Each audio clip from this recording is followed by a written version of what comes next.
அஸ்ஸலாமு அலைக்கும். இன்றைக்கி நம்ம சேனலில் தேங்காய் பால் கொழுக்கட்டை பண்ணலாம். இதை பசங்களுக்கு பிரேக்ஃபாஸ்ட்டாக கூட பண்ணி கொடுக்கலாம். அதற்கு தேவையான பொருட்கள்: பாதி மூடி தேங்காய் எடுத்து வச்சுருக்கேன், அதை மிக்சியில் அரைச்சி பால் எடுத்துக்கலாம். 100 கிராம் அரிசி மாவு எடுத்து வச்சுருக்கேன். ஒரு துண்டு சுக்கும் 5 ஏலக்காவும் எடுத்து வச்சுருக்கேன். இனிப்பு சுவைக்கு ஏற்றாற்போல் கருப்பட்டி சேர்த்துக்கலான்னு கருப்பட்டி எடுத்து வச்சுருக்கேன். மாவை இளம் வெந்நீரில் குழைக்கிறதுக்காக வெந்நீர் எடுத்து வச்சுருக்கேன். 1 ஸ்பூன் நெய் ஊற்றிக்கிறணும், அதுக்காக நெய்யும் எடுத்து வச்சுருக்கேன். வாங்க எப்படி பண்ணலாங்கிறத பார்க்கலாம். ஒரு பவுலில் அரிசி மாவை சேர்த்துட்டேன். சுக்கையும் ஏலக்காவையும் பவுட்ரு பண்ணிட்டு வந்திருக்கேன், அதையும் சேர்த்துக்கலாம்.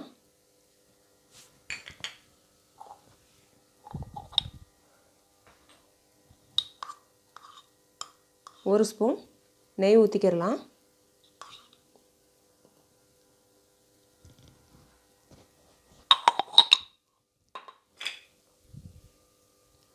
ஒரு சிட்டிகை உப்பு சேர்த்துருக்கேன்.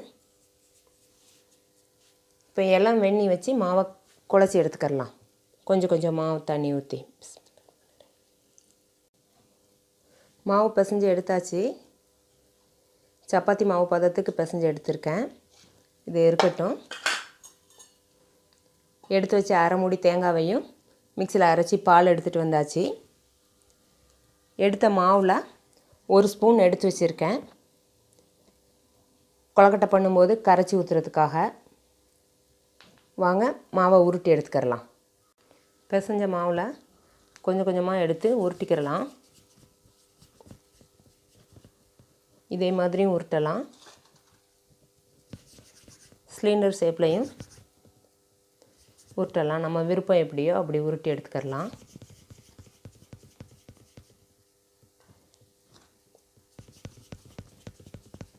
எல்லா மாவையும் உருட்டி எடுத்துகிட்டு பார்க்கலாம். எல்லா மாவையும் உருட்டி எடுத்தாச்சு. இப்போ எடுத்து வச்ச கருப்பட்டியை ஸ்டவ் ஆன் பண்ணி பாவு காய்ச்சிக்கிறலாம். Stove on பண்ணிக்கிறலாம்.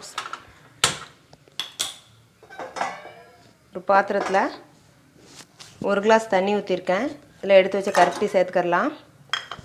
கருப்பட்டி நல்லா கரைஞ்சி வரட்டும்.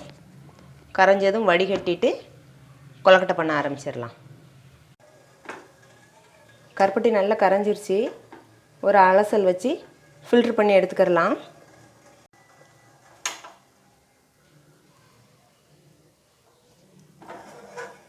ஃபில்ட்ரு பண்ணி எடுத்துக்கிறலாம். தூசி கல் ஏதாவது இருக்கும்ல, அதுக்கு தான் ஃபில்ட்ரு பண்ணி எடுத்துக்கிறது. ஃபில்ட்ரு பண்ணியாச்சு. அதே பாத்திரத்தை அடுப்பில் வச்சு ஸ்டவ் ஆன் பண்ணிக்கலாம்.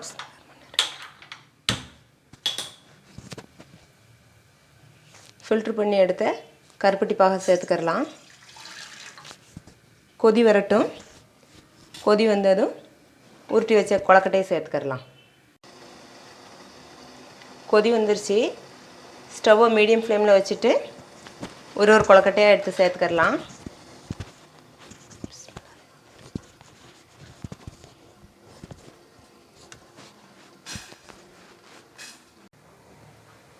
எல்லா கொழுக்கட்டையும் சேர்த்தாச்சு. கரண்டி போட்டு கிளறிட வேணாம். கொஞ்ச நேரம் கொதிக்கட்டும். அதுக்கப்புறம் லைட்டாக கிளறி விட்டுக்கிறலாம்.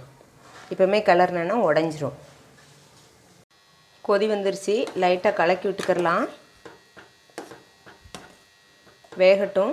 எடுத்து வச்ச 1 ஸ்பூன் அரிசி மாவையும் கரைச்சி எடுத்துடலாம். அரிசி மாவையும் ஊற்றி கரைச்சி எடுத்துட்டேன்.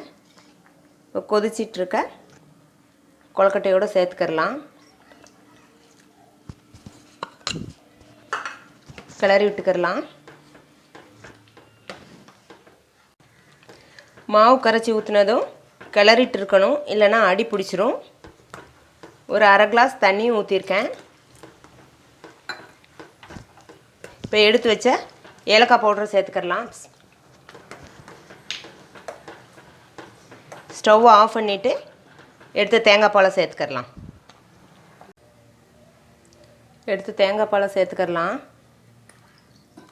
ஸ்டவ்வை ஆஃப் பண்ணிட்டு தான் தேங்காய் பாலை சேர்க்கணும். அப்படி இல்லைன்னா திரிஞ்சு போகிறதுக்கு வாய்ப்பு இருக்குது. நல்லா கிளறி விட்டுட்டு ஒரு 2 நிமிஷம் கழித்து ஸ்டவ் ஆன் பண்ணி சிம்மில் வச்சு லைட்டாக சூடு வந்து கொதி வரட்டும், ஆஃப் பண்ணிடலாம்.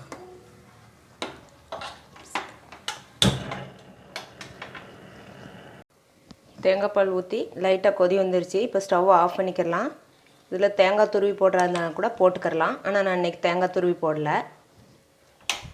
ஸ்டவ் ஆஃப் பண்ணியாச்சு. அவ்வளோதான், தேங்காய் பால் கொழுக்கட்டை ரெடி ஆயிடுச்சு. தேங்காய் பால் கொழுக்கட்டை ரெடி ஆயிடுச்சு. டெய்லி இட்லி தோசை தான் பிரேக்ஃபாஸ்ட்டுக்கு சாப்பிட்றோம். இதே மாதிரி ஒருக்க ட்ரை பண்ணி பாருங்கள்.